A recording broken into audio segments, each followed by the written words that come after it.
어떠한 목사님이 설교를 하면서 이런 얘기를 하셨습니다. 하나님이 모든 동물을 창조를 끝낸 후에, 모든 동물을 창조하신 후에요, 새들이 갑자기 하나님을 향해서 불평하기 시작했다고 합니다. 그 이유가 무엇일까요? 네, 당연히 다들 모르실 거라 생각하고 질문했습니다. 왜냐하면 이 새들에게는 불평불만한 게 뭐냐면, 아니 하나님께서 다리를 주셨는데 왜 그 이 무거운 날개를 줘서 우리가 빨리 달려가지 못하게 하느냐라는 불평을 하기 시작한 겁니다. 여러분도 어떻게 생각하십니까? 네, 말도 안 되는 소리를 지금 새들이 한 것이지요. 이 새들은요, 지금 하나님의 창조 역사를 전혀 깨닫지 못한 것이지요. 하나님이 새들은 걸어 다니라고 날개를 준 것이 아니라 이 날개를 통하여서 날개를 펴서 멀리 날아가고 자유롭게 날아가라 하는 특별한 선물을 주셨음을 이 새들은 잊지 못한 겁니다. 알지 못하니 나중에 한 독수리가 날개를 펴고 펄럭펄럭해서 날아가는 모습을 보자 모든 새들이 다 날아갔다고 합니다. 그제서야 하나님이 나에게 이 날개를 준 이유가 자유롭게 날아가라고 특권을 주셨구나라고 나중에 깨달았다고 합니다. 우리도 동일하지 않습니까? 분명히 하나님께서 우리를 다양하게 이 모양 저 모양으로 아름답게 만들어 주셨습니다. 그런데 우리는 우리의 모습을 보면서 우리의 입술과 우리의 모양으로는 불평불만을 하고 있진 않으십니까? 왜 나는 이게 안 되지? 왜 하나님 나는 이런 게 왜 힘들게 하죠? 라면서 내뿜는 불평들이 너무 많다라는 것입니다. 우리가 함께 읽은 이 민수기 21장의 말씀도 그렇습니다. 하나님이 주신 은혜를 잃어버리는 이스라엘 백성들이 지금 또 한 번 더 그들의 입술로 불평하고 있는 말씀이 등장하고 있습니다. 그리고 그 가운데 하나님의 심판과 하나님의 사랑이 공존하면서 드러나고 있는 사건이 바로 21장 4절에서 9절 말씀이다라는 것이지요. 이 말씀을 통하여서 우리의 삶 가운데 불평이 아닌 이제 우리 입술이 감사와 사랑을 고백하는 우리 성도님들과 우리 제가 되기를 주님의 이름으로 축복합니다. 특별히 이 민수기는 모세오경 중에서도 한 곳 민수기라는 말씀 가운데 이스라엘 백성들이 애굽을 탈출한 후 하나님께서 알려주신 땅, 가나안 땅, 가나안 땅으로 가는 여정 중에 쓰여진 성경 중에 한 권임을 우리는 알 수 있습니다. 특별히 애굽을 탈출해서 나오고 이스라엘 백성들에겐 참 많은 일들이 있었습니다. 어떤 일들이 있었습니까? 처음부터 생각해보면 애굽을 탈출하고 기쁨을 누려야 되는데 그들 앞에는 홍해 바다라는 것이 길을 가로막고 있었습니다. 또 뒤에는 애굽의 그 장병들이 지금 우리를 잡기 위해 이 이스라엘 백성들을 죽이기 위해 쫓아오고 있었을 때도 있었습니다. 또 잘 피해서 광야로 들어갔는데 광야에 가니까 뭐가 없습니까? 물이 없습니다. 또 먹을 것도 없어요. 아무것도 없고 배고픔과 목마름이 그들을 기다리고 있었습니다. 또 갑자기 아말렉이라는 이방 민족들이 쳐들어와서 갑자기 전쟁을 벌이자라고 하질 않나. 정말 이곳저곳에서 사건 사고가 뻥뻥 터지는 이스라엘 민족들의 역사가 이 모세오경에 쓰여져 있었다라는 겁니다. 그런데 이들이 이 많은 사건 사고 속에서 그 길을 계속해서 갈 수 있었던 이유는 무엇입니까? 바로 여호와 하나님, 전지전능하시고 나를 늘 보호하시고 지켜주시는 하나님이 옆에 계셨기 때문에 그들은 그 사건과 사고를 모두 이겨내고 한 걸음 한 걸음 전진할 수 있었다라는 겁니다. 지난주 주일날 목사님께서 설교한 말씀 출애굽기 13장 21절 22절의 말씀에 보면 이렇게 고백합니다. 여호와께서 그들 앞에서 가시며 낮에는 구름기둥으로 그들의 길을 인도하시고 밤에는 불기둥으로 그들에게 비추사 낮이나 밤이나 진행하시니 낮에는 구름기둥 밤에는 불기둥이 백성 앞에서 떠나지 아니하니라 라고 얘기합니다. 이 흔들리던 힘든 상황 가운데서도 하나님은 눈에 보여주셨다라는 거죠. 내가 너희와 함께 하겠다라는 것을. 낮에는 구름기둥으로 밤에는 불기둥으로 늘 이스라엘 백성 곁에서 지켜줬다라는 겁니다. 무더운 날씨 속에 그늘을 만들어줘서 시원하게 만들어주시고 추운 날씨 밤 가운데서는 뜨거운 불기둥으로 인하여 따뜻하게 만들어주셨다라는 겁니다. 물이 없을 때는 물을 내게 하시고 먹을 것이 없을 때 만나와 메추라기를 먹이시고 모든 것들을 다 여호와 하나님께서 다 해주셨다라는 거죠. 아무 문제가 없다라는 겁니다. 여기서 하나 그들이 해야 되는 것은 그냥 믿고 가면 되는 거였습니다. 아무 문제 없잖아요. 그런데 이 백성들은 늘 입술 속에, 마음 속에 불평불만이 끊이지 않습니다. 왜 그들은 불평하고 불만했을까요? 우리는 그들을 보면서 이렇게 얘기합니다. 연약했기 때문에요. 믿음이 연약하고 마음이 연약해서 그러지 않겠습니까? 라고 얘기합니다.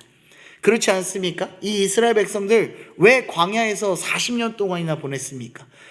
가까운 거리였어요. 애굽에서 탈출해서 가나안 땅으로 가는 거리는 한 몇 달이면 충분히 갈 수 있는 거리였습니다. 그러나 이 백성들이 40년 동안이나 돌 수밖에 없었던 이유는 가나안 땅에 들어가기 전에 12명이 정탐꾼이 정탐하고 돌아와 그들이 얘기했던 말이 있습니다. 너무 좋은 땅인데 거기는 아낙 사람들이 있어서 너무 그 성이 견고해서 우리가 들어가면 다 죽임을 당할 겁니다. 우리는 갈 수 없을 겁니다. 라고 얘기한 거죠. 지금 옆에 여호와 하나님이 있음에도 불구하고 그들의 믿음이 너무 연약하여서 하나님이 함께 하심을 잃어버렸다라는 거죠. 하나님을 보기보다는 세상을 더 보고 세상의 두려움으로 말미암아 모든 것들이 하나님의 하심을 잃어버리게 만드는 겁니다. 그 중에서도 2명만 여호수아와 갈렙만이 하나님께서 함께 하심으로 갈 수 있다라고 외치죠. 그러나 이 연약한 백성들은 갈렙과 여호수아의 말을 듣지 않습니다. 그래서 하나님은 그들에게 40년을 광야에서 생활하게끔 만든 겁니다. 벌이라고 할 수 있습니다. 심판이라고도 할 수 있죠. 하지만 하나님은 너희의 연약한 믿음이 이제 다시 한번 더 굳건해지는 믿음으로 성장하기를 원하셨던 것입니다. 그래서 광야의 40년이 이 백성들에게 필요했던 것입니다. 훈련했다라는 거죠. 그리고 그 40년의 연연, 38년의 시간이 끝나고 이제 호르산에서 출발하여 이제 하나님이 주신 땅 가나안 땅으로 가려고 하는 그 순간이 바로 오늘 우리가 함께 읽은 말씀 속에 있다라는 거죠. 그런데 이스라엘 백성들 앞에 무슨 일이 일어나고 있습니까? 4절 말씀을 함께 보실까요? 우리 4절 한번 같이 읽어보겠습니다. 시작. 백성이 호르산에서 출발하여 홍해길을 따라 에돔 땅을 우회하려 하였다가 길로 말미암아 백성의 마음이 상하니라. 아멘. 지금 38년 동안 광야에서 방황했습니다. 그리고 나서 이젠 정말 가는구나 라고 생각하는 그때에 지금 어느 길로 간다고 합니까? 홍해길을 따라 에돔 땅을 우회하려 하다가 라고 얘기합니다. 그리고 나서 하는 말이 뭡니까? 길로 말미암아 백성이 마음이 상했다라는 거죠. 이 길이 어떤 길입니까? 홍해길은요, 사해 남북 아라바 광야로 거쳐 홍해의 동쪽에 위치한 아카바 반의 항구 도시인 에시온 게벨에 이르는 그 길을 얘기합니다. 대부분이 사막지대가 그 길에 있었고 또 거칠고 걷는 게 매우 어려운 길이었습니다. 근데 이 백성들이 이 길을 한번 걸어본 적이 있었다라는 거죠. 38년 동안 이 길을 걸어본 경험이 있었다라는 거죠. 그런데 지금 또 그 길을 걸어가야 한다라는 거예요. 애굽을 통과하면 얼마나 좋겠습니까? 그런데 민수기 14장 25절 말씀에 보면 아말렉인과 가나안인이 골짜기에 거주하니 그 너희는 내일 돌이켜 홍해길을 따라 광야로 들어갈지니라 라고 말씀한 적이 있습니다. 그러니까 이 에돔 땅으로 들어가면 이 백성들이 또 한 번 무너질까봐 하나님은 다시 한 번 더 돌아가라라고 얘기했는데 그 길이 지금 이 백성들에게 너무 힘든 길이라는 것을 너무 잘 알았다라는 거죠. 그러니 그 백성들이 뭐라고 얘기합니까? 마음이 상했다라고 얘기하는 거예요. 어려운 길을 갔는데 그 길을 이제 끝났구나, 이제 갈 수 있겠구나, 좋은 곳으로 가겠구나라고 생각했던 그때에 다시 한 번 더 고난의 길이, 역경의 길이 이스라엘 백성들 앞에 열리게 된 겁니다. 왜 또 다시 가는 거야? 가나안 땅이라 다시 멀어지는데 또 엄청 힘든 그 땅으로 가라고? 그러니 상할 수밖에 없죠. 마음이 아프고 마음이 힘들고 무너지는 거죠. 그러니 이들의 입술 속에 이제 고백하게 되는 것, 고백이 아니죠, 불평을 늘어지게 되는 겁니다. 우리 본문 말씀 5절 말씀 우리 같이 한번 읽어보면서 이들이 뭐라고 얘기하는지 한번 살펴봅시다. 5절 말씀입니다. 시작. 백성이 하나님과 모세를 향하여 원망하되 어찌하여 우리를 애굽에서 인도해내어 이 광야에서 죽게 하는가. 이곳에는 먹을 것도 없고 물도 없도다. 우리 마음이 이 하찮은 음식을 싫어하노라 하매 라고 얘기합니다. 지금 이스라엘 백성들이 뭐라고 불평합니까? 늘 하던 불평이에요. 뭐라고 해요? 애굽에서 나왔더니 우리를 죽게 하는구나. 애굽에 있었으면 우리는 잘 먹고 그래도 잘 살 수 있었을 텐데 먹을 것도 없고 물도 없고 아무것도 없는 그 땅으로 또 가는구나. 거기서 끝나는 게 아니죠. 지금 또 뭐라고 합니까? 마지막에 우리의 마음이 이 하찮은 음식을 싫어하노라 라고 얘기합니다. 여기서 말하는 하찮은 음식은 무엇입니까?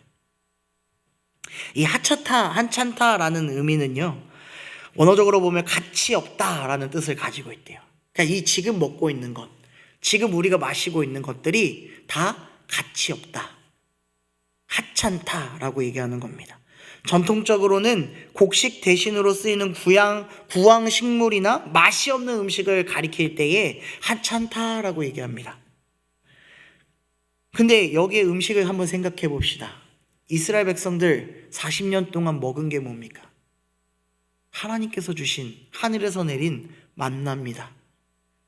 또 뭡니까? 메추라기입니다. 누가 주신 겁니까? 하나님이 주신 겁니다. 고기가 먹고 싶습니다 라고 외치자 메추라기를 줬고요. 물이 없습니다 하니까 반석을 깨서 반석에서 물이 나오게 해줬다고요. 거기서 끝이에요? 아니요. 이스라엘 백성들이 40년 동안 옷과 신발이 해졌습니까? 하나도 해지지 않았다라는 거예요. 뭐 잘한 게 있습니까? 이스라엘 백성들 아무것도 잘한 거 없다고요. 근데 하나님께서 다 주셨고 다 먹게 했고 다 모든 걸 해결해 줬는데 지금 뭐라고 얘기하는 겁니까? 이 모든 것들이 하찮다라고 얘기하는 거예요. 가치 없다라고 얘기하는 겁니다. 하나님이 주신 거 나에게 이제 더 이상 하찮은 거예요. 가치 없습니다. 그러니 우리가 너무 힘드니까 짜증이 난다라는 거죠. 화가 난다라는 거예요. 이들이 왜 이렇게 고백하는 겁니까? 하나밖에 없어요. 지금 이들은 그들이 받았던 하나님의 은혜를 잃어버린 겁니다. 하나님이 주신 은혜를 다 잃어버리고 눈앞에 있는 어려움과 눈앞에 있는 역경으로 말미암아 어떻게 살아가지? 어떻게 가야 되지? 라고 내뱉고 있는 모습들이 보여진다라는 거예요. 정말로 주의 은혜가 어디에서 임했냐면 우리가 읽진 않았지만 민수기 21장 1절에서부터 3절의 말씀에 보면 호르산에서 떠나기 전에 이들은 전쟁을 치렀습니다. 남방에 거하는 가나안 사람과 아랏의 왕이 이스라엘 백성들이 온다는 소식을 듣고 이들을 쳐서 몇 사람을 사로잡았어요. 그때 이스라엘 백성들이 뭐라고 고백하냐면요, 21장 2절 말씀에 보면 이스라엘이 여호와께 서원하여 이르되 주께서 만일 이 백성을 내 손에 넘기시면 내가 그들의 성읍을 다 멸하리이다 라고 얘기합니다. 이들이 지금 누구에게 고백하고 있는 거예요? 하나님에게 고백했다고요. 늘 나와 함께 하시는 하나님, 지금까지 나와 함께 하셔서 나를 인도하시고 지켜주신 하나님, 지금 내 어려움이 있을 때에 그들의 고백은 뭐냐면 하나님 제발 도와주십시오. 그러면 내가 그 주님의 도우심을 받들어 나아가겠습니다. 하나님의 백성이 승리하겠습니다 라고 고백했다고요. 언제요? 출발하기 전에, 호르산을 나오기 전에 이들이 고백했다고요. 근데 출발하고 길에 막히고 어려움이 찾아오고 다시 한 번 더 그 길을 가야 하는 모습이 찾아오니 뭐라고 얘기한다고요? 하나님 하찮아요 라고 얘기하는 거예요.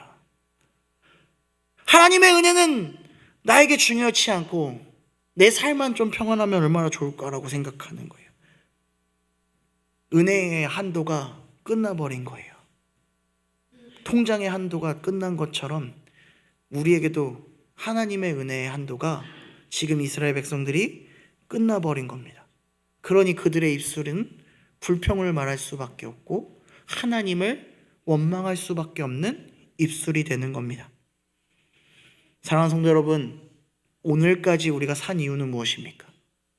우리가 지금까지 이 자리로 올 수 있었던 이유는 무엇입니까? 하나님의 은혜가 우리 안에 있었기 때문에, 하나님의 은혜가 내 안에 있기 때문에 지금까지 우리가 살 수 있었고 이 자리에 나와 예배드릴 수 있는 것 아닙니까? 근데 왜 우리의 입술은 늘 불평합니까? 왜 어려움이 반복되면 왜 늘 우리는 무너집니까? 저도 동일한 사람입니다. 왜 주님 반복된 시련을 저에게 주십니까? 왜 하나님, 왜 이럴 때 나에게 이런 어려움을 저에게 주십니까? 그냥 잘 해결되게 하나님 모든 거 다 해주신다면서요.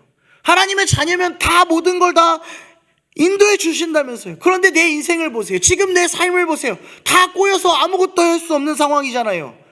왜 이걸 나한테 주시는 거예요? 라고 내뱉고 있지 않습니까?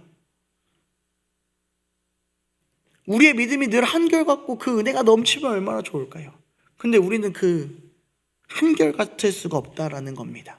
그래서 지금 우리가 해야 될 것은 기도밖에 없다라는 거예요. 하나님, 제발 우리가 주님이 주신 은혜를 잊지 않도록 도와주시옵소서. 하나님의 은혜를 간직하고 내가 어떠한 순간 속에서도 늘 나와 함께 하시는 그 하나님을 기억하며 모든 것들을 주님께 의지하고 나아가겠사오니 주여 오늘도 그 은혜를, 그 길을 인도하여 주옵소서라고 기도하고 나아가야 합니다. 그것이 우리가 살 길입니다. 그것이 우리가 해야 하는, 잊지 않아야 하는 본분인 것입니다. 왜 우리가 그 은혜를 잊지 말아야 합니까? 너무 당연하지 않습니까? 우리 죽을 수밖에 없었던 영혼 아닙니까? 죄인 아닙니까? 근데 예수 그리스도의 그 크신 사랑과 그 사랑으로 말미암아 이제 더 이상 우린 죄인이 아니라 하나님의 자녀가 되는 권세를 누리고 살지 않습니까? 그것 말고 더 큰 은혜가 있겠습니까? 없습니다. 그런데 우린 그 은혜를 자꾸 잃어버린다라는 거죠. 이스라엘 백성도 동일합니다. 지금 이스라엘 백성들 그렇게 하나님께 하찮다라고 얘기하고 하나님의 진노가 임합니다. 뭐가 찾아옵니까? 불뱀이 찾아와 그들을 물게 합니다. 그러니 말씀에 뭐라고 합니까? 이스라엘 백성들 죽은 자가 많으니라 라고 얘기합니다. 그저서야 이들은 깨닫습니다. 아, 하나님께 우리가 그 은혜를 잊고 지금 우리가 큰 잘못을 했구나. 하나님께 구하는 거죠. 하나님 제발 우리를 살려주시옵소서. 모세가 그렇게 기도합니다. 그러니 하나님 뭐라 그럽니까? 장대에 놋뱀을 달아 걸어라. 보면 산다라고 했습니다. 보면 산다고요. 우리의 삶도 동일하지 않습니까? 예수 그리스도를 믿으라. 그러면 어떻게 된다고요? 구원을 얻는다고요.